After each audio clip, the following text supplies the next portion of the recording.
शरीर का स्वास्थ्य भी घर के अंदर नहीं मिलता। क्यों? जीवन शैली ऐसी हो गई है कि उस जीवन शैली में वैज्ञानिक दृष्टिकोण में और आध्यात्मिक दृष्टिकोण में या शास्त्रीय दृष्टिकोण में बहुत अंतर हो गया। जहां आयुर्वेद और शास्त्रीय दृष्टिकोण कहते हैं कि आपको 3 से 5 के बीच में उठ जाना चाहिए।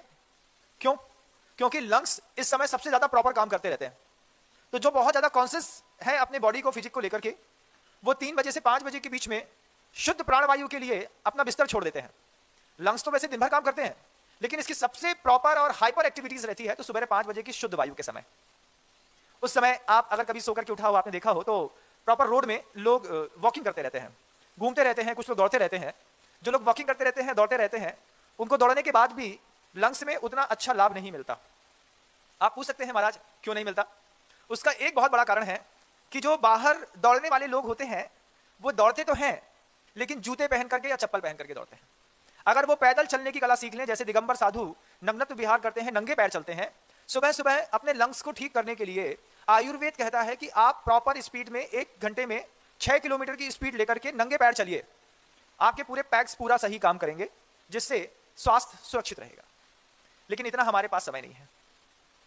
3 से 5 के बीच का समय, ऐसा 5 से 7 बजे के बीच का जो समय होता है बंधुओं, वो स्वास्थ्य को सुरक्षित रखने के लिए आयुर्वेद और शास्त्रीय विज्ञान कहता है कि इस समय मल निष्कासन का समय चल रहा होता है।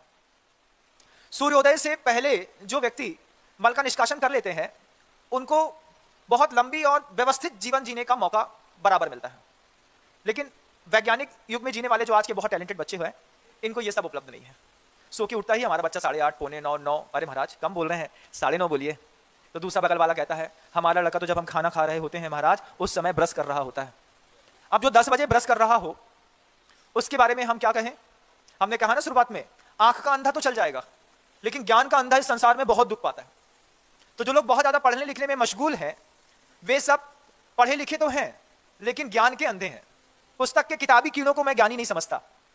वो पुस्तक के किताबी कीड़े कुछ अलग तरीके के होते हैं, जैसे दीमक लगी होती है ऐसे ही वो उस किताबों में लगे रहते हैं। ज्ञान तो कोई और वस्तु है, बहुत अद्भुत वस्तु। अब आप देखिए कि 5 बजे से 7 बजे तक का जो समय है वो हमारे जीवन में मल निष्कासन के लिए एक आयुर्वेद और शास्त्रीय दृष्टिकोण से सुरक्षित है। ठीक वहीं पर 7 बजे से 9 बजे तक का जो समय है बंधुओं, वो स्टमक के लिए सबसे बेहतरीन माना गया है। ऑर्गन्स इस समय सबसे ज्यादा और प्रॉपर काम करते हैं। कभी आपने प्रयोग करके भी देखा हो कि कभी आप मान लीजिए आपने 5-6 बजे शौच इत्यादि से निर्वृत्त हो गए हो, टॉयलेट वगैरह से आप फ्रेश होकर के आ गए हो, बात ले लिया हो, तो फिर 7 बजे आपको ऐसी तेज भूख लगती है कि लगता है कि मंदिर बाद में, दुनिया के काम बाद में, पहले कुछ खाने को मिल जाता तो अच्छा रहता। तो उस समय जैन समाज के घरों में क्या होता है, प्रायः करके हैवी डाइट मील्स मिल जाते हैं। पोहा बना देते हैं, हलवा बना देते हैं, बहुत सारे भजिया बना देते हैं, कभी कभार उसके साथ 2 गरम पूड़ी भी मिल जाती है। जब आपकी सुबह 7 बजे से 9 बजे के बीच भूख बहुत शरीर में तेज लगती है, उस समय आप अपने आप को कैसे समझा लेते हैं? कोई व्यक्ति आधा कप चाय पी करके 1 गुटखा दबा लेता है। यहां पर 1 गुटखा दबा लिया, आधी कप चाय पी ली, हमारा काम तो हो गया। अपने आप को धर्मात्मा समझते हैं। क्या समझते हैं? महाराज हम तो सिर्फ सीधे 12 बजे खाना खाते हैं। अब समझ में नहीं आता कि वो जो बिल्डिंग स्ट्रक्चर आपको मिला हुआ है, वो स्ट्रक्चर गिराने में ये चाय और ये गुटखा कितना महत्वपूर्ण भूमिका अदा करते हैं। जैसे मान लीजिए किसी बिल्डिंग के इंफ्रास्ट्रक्चर में 53 गेट का चूना ना लगा करके आपने 40 गेट का चूना लगा दिया हो, तो फिर पूरी की पूरी बिल्डिंग में चूना लगने में टाइम नहीं लगता। ठीक ऐसे ही सुबह सुबह वे लोग 7 बजे से 9 बजे के बीच में चाय पी करके अपनी जठराग्नि को नष्ट करने का भरपूर प्रयास करते हैं कि कुछ खाना ना पड़े, ये गरम गरम चाय पी लो और एक गुटखा दबा लो, इससे भूख दब जाएगी। जबकि अनुभव आयुर्वेद आचार्य कहते हैं, क्या कहते हैं कि 7 से 9 के बीच में आपका भोजन अच्छे से हो जाना चाहिए। महाराज जी हमारे घर में तो ये समय नाश्ते का है। वही तो बात मैं आपसे कहना चाहता हूं कि जब आपकी फिजिक के ऑर्गन सबसे ज्यादा काम करते हैं, स्टमक सबसे ज्यादा काम करता है, बॉडी के डेवलपमेंट में सबसे बेहतरीन समय है सुबह 7 बजे से 9 बजे का। अब आपको लगता है कि हमें बहुत तेज भूख लगी है, लेकिन आपके मान लीजिए परिवार की ऐसी व्यवस्था बनी हुई है कि सुबह सुबह आपको 2 टोस्ट मिलते हो ब्रेड लगा करके, या फिर 4 बिस्किट के साथ 1 कॉफी मिल जाती है, या चाय मिल जाती है, या फिर छोटा सा थोड़ा सा पोहे की प्लेट मिल जाती है। तो आपको बताना चाहते हैं कि आप अपने ही शरीर के साथ शुरुआत से खिलवाड़ कर रहे हैं। जबकि जिन लोगों को सुबह 7 से 9 के बीच में बहुत तेज भूख लगती है, घर के अंदर उनको बता देना चाहिए कि आप पोहा तो बनाते ही हैं, एक सब्जी और बना दीजिए। एक सब्जी के साथ मैं 2, 4, 5 पराठे खा करके और अपनी बॉडी को बहुत अच्छे तरीके से डेवलप कर लूंगा। लेकिन शारीरिक स्वास्थ्य चाहते तो हैं, ज्ञान के अंधे हैं। तो जो ज्ञान का अंधा है वो सुबह सुबह चाय पीता है। हमने देखा दुनिया में अच्छे संपन्न परिवारों में भी सुबह से चाय पीने का शौक है, जबकि फ्रेश होकर के अगर आप आ जाते हैं तो आपको 7 से 9 के बीच में दर्शन पूजन इत्यादि करने के पश्चात सीधे भोजन कर लेना चाहिए। अगर सुबह का भोजन आपने 9 बजे के बीच में कर लिया है, 10 बजे तक भी कर लिया है, तो उसके बाद आप शाम का भोजन 4 बजे 4:30 बजे कर लेंगे और जीवन आपका स्वास्थ्यमय अच्छे से गुजर जाएगा। लेकिन संपन्न लोगों के यहाँ एक अलग व्यवस्था है। सुबह 7 से 9 तक उनके यहाँ चाय, कॉफी, पोहा, ब्रेड, बिस्किट चलता है। फिर ठीक 12 बजे जब आराम करने का या ध्यान करने का समय होता है, उस समय वो फिजिक को बहुत गरम गरम खाना दे रहे होते हैं। हमारे यहाँ तो ये 1:30 बजे आते हैं खाना खाने। अरे बहुत बड़ा काम करते होंगे, अपना रूटीन सिस्टम बिगाड़ लिया है। जबकि सुबह 7 से 9 के बीच में आपका भोजन हो जाना चाहिए। अधिकतम समय सीमा आप 10 बजे की रख लीजिए कि 10 बजे हमें भोजन मिल जाए। तो आपके परिवार में जो छोटी उम्र में बड़े होते हुए बच्चे हैं, इनका डेवलपमेंट सबसे ज्यादा और बेहतरीन तरीके से होता है। लेकिन हमारे बच्चे को नहीं आता महाराज, उसको तो नफीस का टोस्ट चाहिए। नफीस कंपनी का टोस्ट ले आए एक पैकेट, उसको चाय में डुबोया, 2 खा लिए और अपने आप को बहुत बड़ा पढ़ा लिखा लिटरेट समझते हैं। जीवन शैली है बंधु, एक बार चिंतन तो हमें करना पड़ेगा। और जो लोग ऐसा कर रहे हैं उनको मेरी इस आवाज को सुनने के बाद चिंतन तो करना पड़ेगा। क्योंकि 3 चीजें सब चाहते हैं। सबसे पहले शारीरिक स्वास्थ्य, फिर परिवार में प्रेम और तीसरा मन की शांति। लेकिन ये 3 चीज मिलती नहीं बंधु। शारीरिक स्वास्थ्य बिगड़ता है, उसको सुधारने के लिए संपत्ति बेमानी हो जाती है। इसलिए कभी भी शरीर के साथ खिलवाड़ ना करें। फिर बच्चे जो पढ़े लिखे हो रहे होते हैं, पढ़ लिख रहे होते हैं, मान लीजिए सीए कर रहा है, सीएस कर रहा है, एमबीए कर रहा है और एमबीए सीए सीएस करने में सफल हो गया। अब ये अपने शरीर का कैसा खिलवाड़ करते हैं कि जॉब कंपनी, जिन कंपनियों में इनको जॉब मिलता है, उनके यहां नाइट शिफ्ट में काम किया जाता है। अमेरिकन कंपनी में काम कर रहे हैं, लड़के की रात की शिफ्ट शुरू होती है रात को ठीक 11:30 बजे से सुबह 3:45 4:30 बजे तक। जब दुनिया भर के विषैले तत्व शरीर से निकल करके बाहर निकलने को आतुर होते हैं, उस समय आपका बच्चा 18 लाख, 15 लाख, 20 लाख, 12 लाख के पैकेज के चक्कर में अपनी नाइट शिफ्ट में काम करके अपने पूरे के पूरे ह्यूमन बायोलॉजिकल क्लॉक को डिस्टर्ब कर देता है। और जब ह्यूमन बायोलॉजिकल क्लॉक डिस्टर्ब हो जाती है, उसके बाद शरीर का स्वास्थ्य धीरे धीरे करके गिरता है बंधु।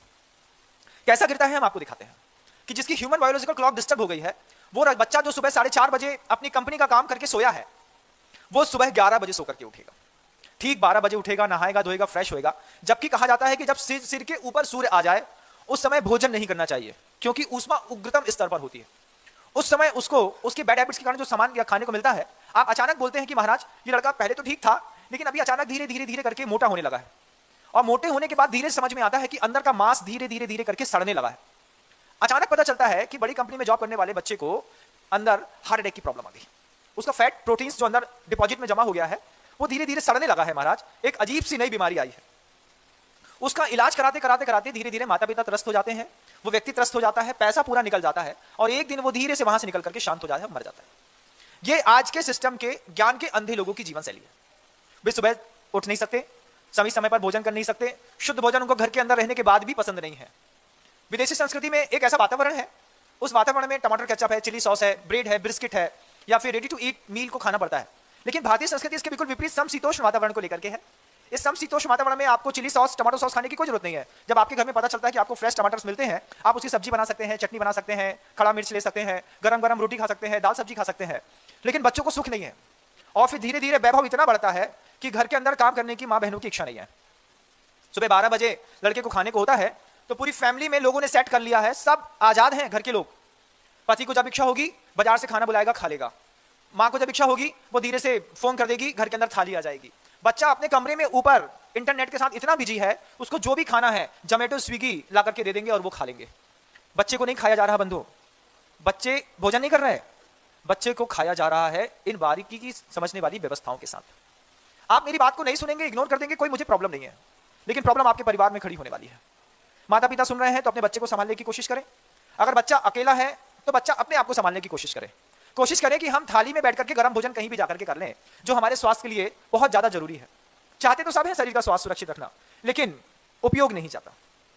उपयोग वहां भी नहीं जाता जहां पर आप देखते हैं कि रिलायंस फ्रेश में जब आप बिल्कुल एक तरीके के एप्पल और एक तरीके का टमाटर देखते हैं, आप देखते हैं कि जेनेटिक कोड को तोड़ करके कुछ ऐसी चीज बनाई गई है जो वास्तव में प्राकृतिक है ही नहीं, जिसको general modified food, GM foods के नाम से, बीटी बैगन्स के नाम से भी आप जानते होंगे। ऐसे बीटी के बहुत सारे ऑप्शंस इस पूरे मार्केट पे आ गए। टमाटर मिलता है तो जेनेटिक मॉडिफाइड मिलता है, आपको बैगन मिलता है तो जेनेटिक मॉडिफाइड मिलता है, यहां तक तो अब तो लौकी भी जेनेटिक मॉडिफाइड मिलने लगी है। और तो और विज्ञान ने इतनी तरक्की करी है कि जेनेटिक मॉडिफाइड बच्चा भी मिलने लगा है। मतलब विदेशों में रहने वाली संस्कृति ऐसी है कि मां पहले डिसाइड कर लेती है डॉक्टर के पास जाकर के कि मुझे बच्चा म्यूजिक में मास्टर चाहिए, मुझे फुटबॉलर पैदा करना है, मुझे क्रिकेटर पैदा करना है, मुझे बच्चा बिल्कुल गोरा चाहिए, उसकी नीली आंखें चाहिए। ये रिक्वायरमेंट्स डॉक्टरों के पास जाकर के मां अपने आप रख देती हैं, पिता रख देते हैं। और फिर उनके स्पर्म में ऐसे जेनेटिक चेंजेस किए जाते हैं जिसके माध्यम से जब बच्चा पैदा होता है तो वो ऑटोमेटिकली ही क्रिकेट का लवर मिलता है। उसको फुटबॉल में किसी को शौक है, किसी को क्रिकेट में शौक है, किसी को सिंगिंग में शौक है, किसी की बिल्कुल नीली आंखें आ रही हैं, कोई बिल्कुल भूरे और गोरा हो रहा है। अब अफ्रीकन कंट्रीज में भी गोरे बच्चे पैदा होने लगे, जिसको अफ्रीका की समाज स्वीकार नहीं करती बंधु। उसके पीछे का कारण क्या है? जेनेटिक कोड को तोड़ा, खाने की वस्तुओं में भी तोड़ा और जीने वाले प्राणियों के साथ भी तोड़ा, और अजीब सी चीजें बनाना शुरू कर दी। अजीब सी चीजें ऐसी बनाना शुरू कर दी कि उस टमाटर को देख करके कुत्ता भौंकता है और दौड़ता है। उसको सुअर के जेनेटिक कोड के साथ टमाटर के जेनेटिक कोड को मिला करके एक ऐसा टमाटर बनाया गया, हेल्दी टमाटर, जो अगले 3-2 महीने तक सड़ता तक नहीं है। उसको फ्रिज में रखने की कोई जरूरत नहीं है, उसके अंदर बीज नहीं होते, सिर्फ टमाटर का कलर बेहतरीन होता है, एक जैसा होता है, और पूरा का पूरा टमाटर मांस के जैसा ही दिखाई देता है। तो कई बार आप पन्नी में लेके जाते हैं तो पीछे से कुत्ता लग जाता है उस टमाटर को खाने के लिए, जिसको देख करके खरीदने की और सावधानी की जरूरत है बंधु। आज आंख के अंधे तो कम दिखाई देते हैं क्योंकि ईएनटी स्पेशलिस्ट और आई स्पेशलिस्ट बहुत होने लगे, लेकिन ज्ञान के अंधे इस संसार में बहुत है, और इन ज्ञान के अंधों की पकड़ हमारी तक नहीं है।